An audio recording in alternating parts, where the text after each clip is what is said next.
Alhamdulillahilladzi nawwara qulubal awliya'i bi anwarir rifaq. Asyhadu an la ilaha illallah wahdahu la syarika lah wa asyhadu anna sayyidana Muhammadan abduhu wa rasuluh. Allahumma shalli wa sallim wa barik ala sayyidina Muhammadin wa ala alihi wa ashabihi wa man tabi'ahum bi ihsani ila yaumil qiyamah. Amma ba'd. Ayyuhal ikhwan, usikum wa iyaya bittaqwallah. Usikum wa iyaya bittaqwallah wa ta'ati bimtisalil awamir wa jitinabi nawahi. Qala Allah ta'ala fi kitabil karim, bismillahirrahmanirrahim. Laqad ja'akum rasulun min anfusikum 'azizun 'alaihi ma 'anittum harisun 'alaikum bil mu'minina raufur rahim. Jamaah Jumat rahimakumullah.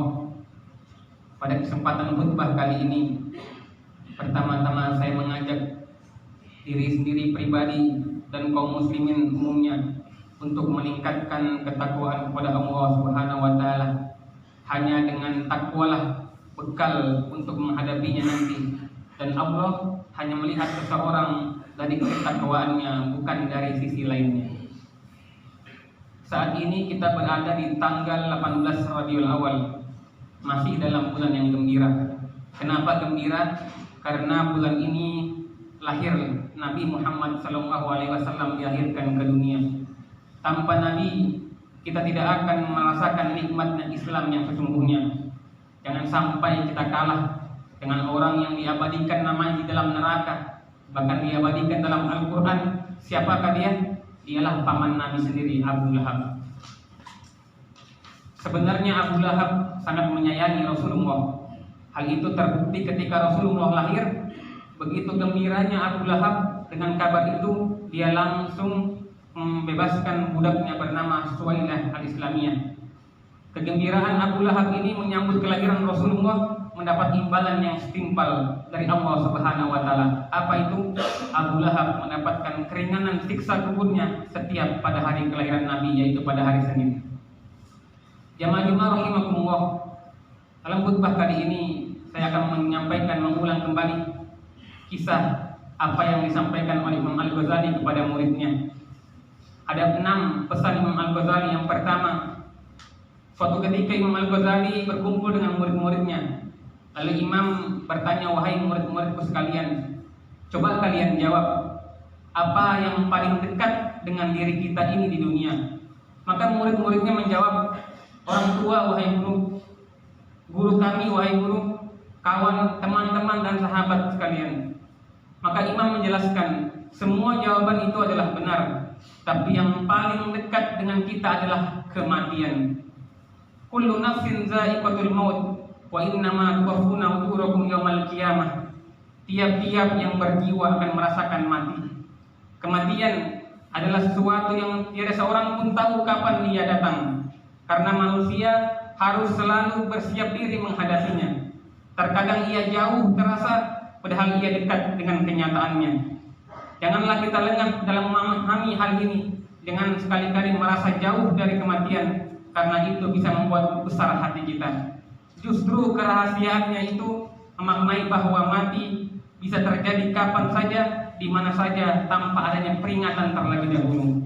Kita lihat bagaimana kiamat kecil terjadi di Stadion Kanjuruhan beberapa pekan yang lalu, dan ternyata jelas kematian itu tidak menunggu masa tua. Beberapa relawan melihat dengan kepala mereka sendiri bagaimana pedihnya saat sakaratul maut di tengah kerumunan. Betapa banyak anak muda yang meninggal di tempat yang mereka tidak akan pernah mereka duga. Seandainya mereka tahu akan menjumpai ajalnya di stadion, tentu mereka tidak akan berangkat dari rumahnya. Maka kematian mereka bisa menjadi husnul khotimah, kematian yang baik, ketika pekerjaan itu diniatkan untuk Allah Subhanahu wa taala, seperti silaturahmi dan lain sebagainya. Inilah salah satu rumus kebaikan. Perbaharui niat kita. Ketika kita ingin melangkah kemana saja, katakan dalam hati kita sendiri, jika langkah saya ini bisa mendekatkan diri kepada Allah, maka pergilah. Namun jika langkah saya ini membuat jauh dari Allah, maka sebaiknya tinggalkanlah. Begitu juga Sebelum kita berangkat bekerja, segera perbaharui niat kita. Langkah kita semata-mata untuk mendekatkan diri kepada Allah dengan berjihad mencari nafkah untuk keluarga. Jika di tengah jalan kita lupa tujuan kita untuk apa, maka segera perbaharui niat kita semata-mata mendekatkan diri kepada Allah. Jamaah rahimakumullah. Lalu Imam Al-Ghazali bertanya yang kedua, wahai muridku, apakah yang paling jauh dari dunia kita ini?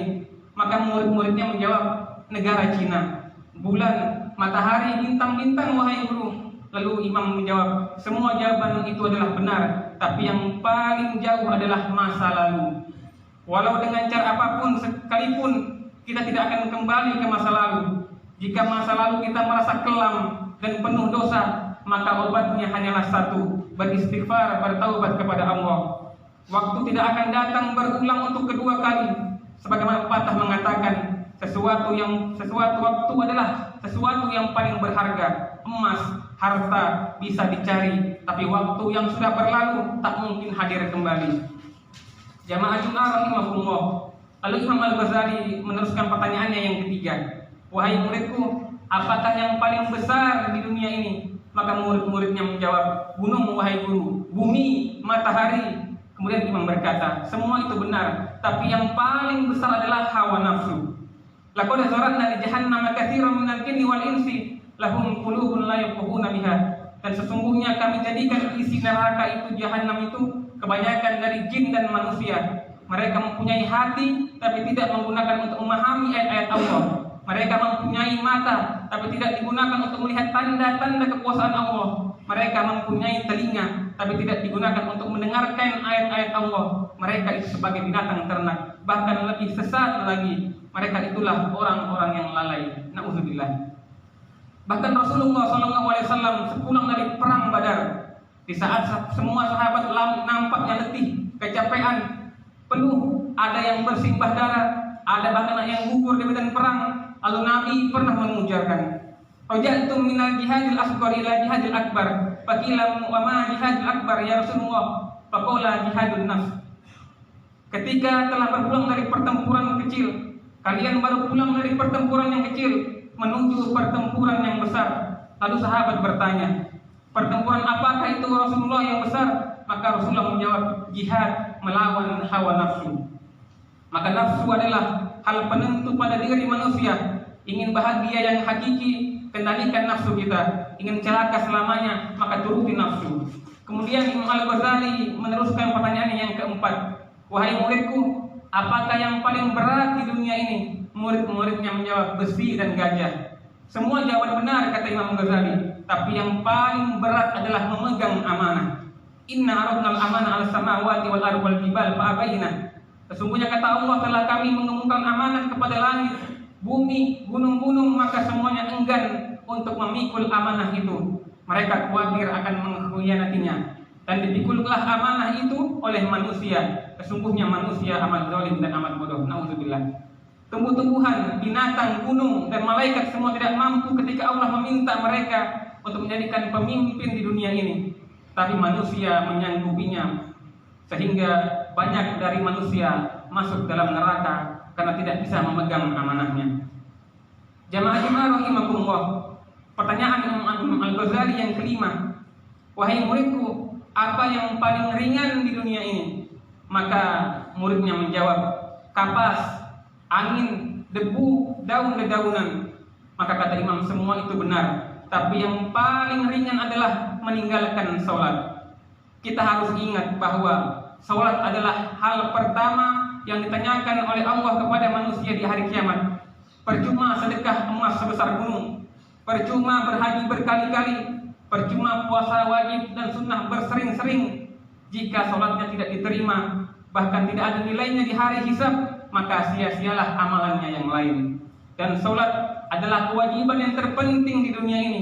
Namun anehnya, meski demikian, betapa banyak di luar sana saudara-saudara muslim kita yang begitu ringan meninggalkan sholat, bahkan sholat Jumat pun mereka abaikan.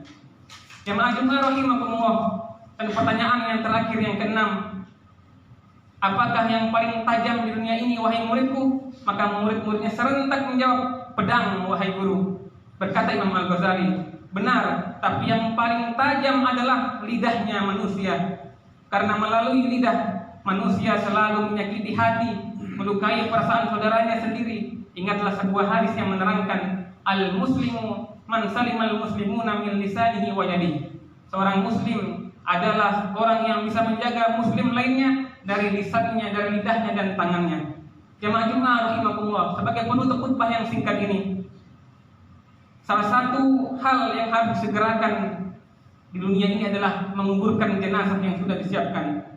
Namun pertanyaannya adalah, tahukah kita ketika jenazah telah dikuburkan ke liang lahat, bagian manakah yang pertama kali dimakan oleh cacing tanah? Maka mari kita mengambil satu jawaban dari ulama soleh, Al-Allamah Al-Habib Abdul Qadir Banasan, seorang ulama di Betawi pada zaman dahulu. Beliau berkata, menyampaikan bahwa yang pertama kali dimakan cacing tanah adalah lidah dari jenazah tersebut. Dan kita yakin bahwa cacing-cacing tersebut bergerak sesuai dengan kehendak Allah. Kita tentu sering mendengar ada kalanya jenazah seorang manusia utuh meski sudah dikebumikan bertahun-tahun. Apa gerangan yang terjadi? Ketika Allah berkehendak melindungi jenazah hambanya yang saleh, maka dicegahnya cacing-cacing tersebut memangsa lidah dari jenazah tersebut. Apabila lidahnya tidak dilumat oleh para cacing, maka hewan tersebut tidak akan melumat bagian tubuh yang lain. Maka dapat disimpulkan salah satu penyebab seseorang jenazahnya tetap utuh di alam kubur karena senantiasa menjaga lisannya, menjaga lidahnya di alam dunia.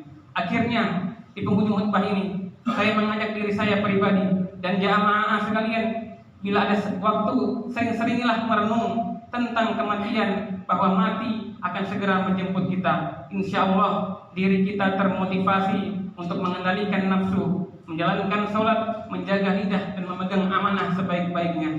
Barakallahu li wa lakum fil Qur'anil azim wa nafa'ani wa iyyakum fi min ayati wa dzikril hakim. Aqulu qawli hadza wa astaghfir li wa lakum wa li sairil muslimina wal muslimat wastaghfiruhu innahu wal ghafurur rahim. Allahumma shalli wa sallim ala بجلالك وكمالك على أشرف الإيمان وأشرف الأمم سيدنا ومولانا محمد وعن كل الصحابة رسول الله أجمعين. Alhamdulillahilladzi kama amar asyhadu an la ilaha illallah wahdahu la syarika lah ilahun lam yazal ala kulli syai'in wa asyhadu an la ilaha illallah wa asyhadu anna muhammadan abduhu wa rasuluhu wa qaliluhu. Allahumma shalli wa sallim wa barik ala sayyidina Muhammad wa ala alihi wa ashabihi faman kana lahum minat tabi'in salatan daimatan bidawamis samai wal ardin. Amma ba'd, fa ya ayyuhal hadiruna ittaqullaha haqqa tuqatih wala tamutunna illa wa antum muslimun. Wa'lamu annallaha amarakum bi amrin azim. Bada'a bi nafsi wa qala ta'ala innallaha wa malaikatahu yusholluna 'alan nabi ya ayyuhalladzina amanu shallu 'alaihi wa sallimu taslima. Allahumma shalli ala Muhammad wa ala ali Muhammad kama shallaita ala Ibrahim wa ala ali Ibrahim wa barik ala Muhammad wa ala ali Muhammad kama barakta ala Ibrahim wa ala ali Ibrahim fil alamin innaka Hamidum Majid. Allahumma ghfir lil muslimina wal muslimat wal mu'minina wal mu'minat al ahya'i minhum wal amwat. Allahumma dafa'anna al bala wal qula wal waba wal fahsya wal munkar wal bagh wasuyub al mukhtalifata wa syadad wal han ma zahara minha wa ma batan min baladina hadza khassa wa min buldani muslimina amma innaka la kulli shay'in qadir. Rabbana atina fid dunya hasanah wa fil akhirati hasanah wa qina adzabannar. Alhamdulillahi rabbil alamin. Insyaallah.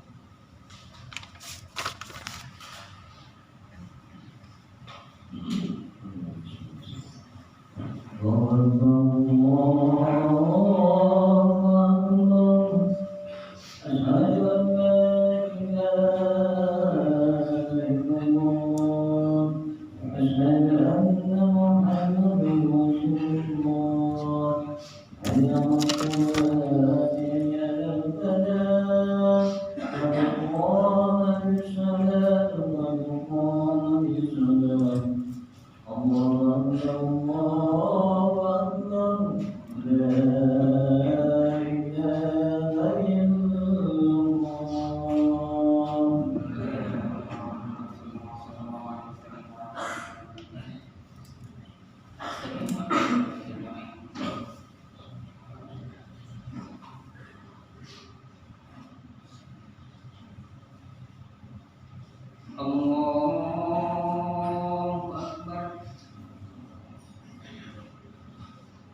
Bismillahirrahmanirrahim. Alhamdulillahi rabbil alamin.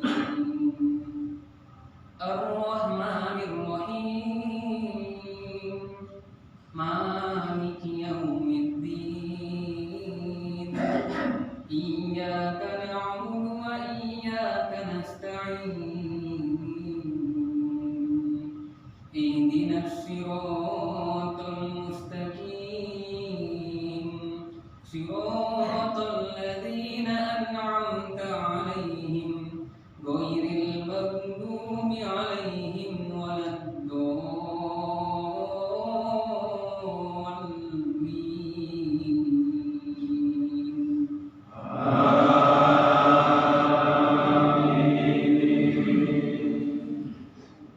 Ya ayyuhalladzina amanu taqullaha wal tanzur nafsum ma qaddamat lighad wattaqullaha innallaha khabirum bima ta'malun.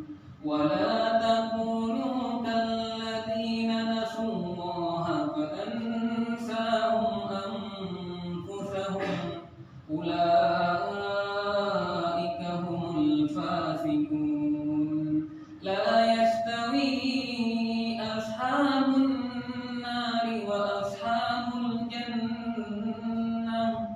Ashabul jannati humul faizun. Allahu Akbar.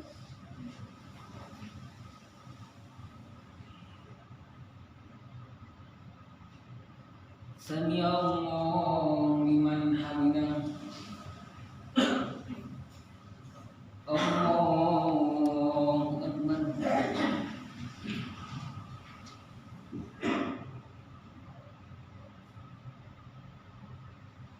Allahu Akbar.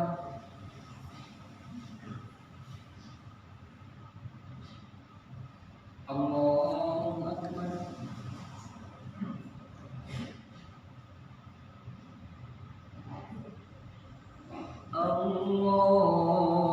Allahu Akbar. Bismillahirrahmanirrahim. Alhamdulillahi rabbil alamin. Ar-Rahmanir-Rahim. Maliki yaumiddin. Iyyaka na'budu wa iyyaka nasta'in. Ihdinas siratal mustaqim. Siratal ladzina an'amta 'alaihim ghairil maghdubi 'alaihim waladdallin.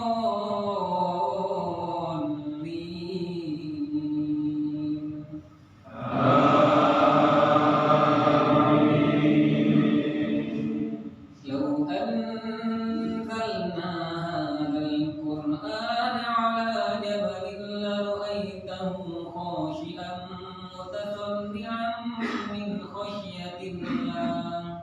Wa tilkal amsalu nadribuha lin-nasi la'allahum yatafakkarun. Wallahu alladzi la ilaha illa hu 'alimul ghaibi wasyahadati huwar rahmanur rahim.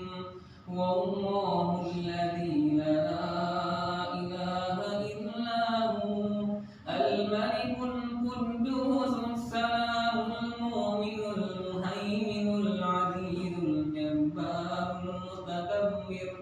Subhanallahi amma yushrikun. Wallahul khaliqul bari'ul musawwir lahul asmaul husna. Yusabbihu lahu ma fis samawati wal ardh wa huwal azizul hakim.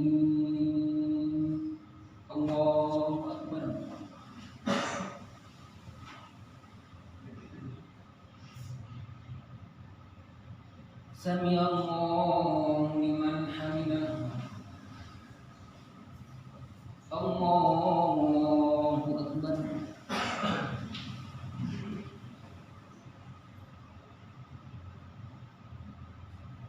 Allahu akbar.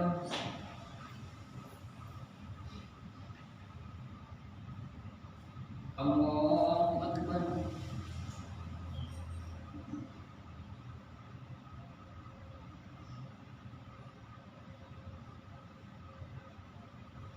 Allahu akbar.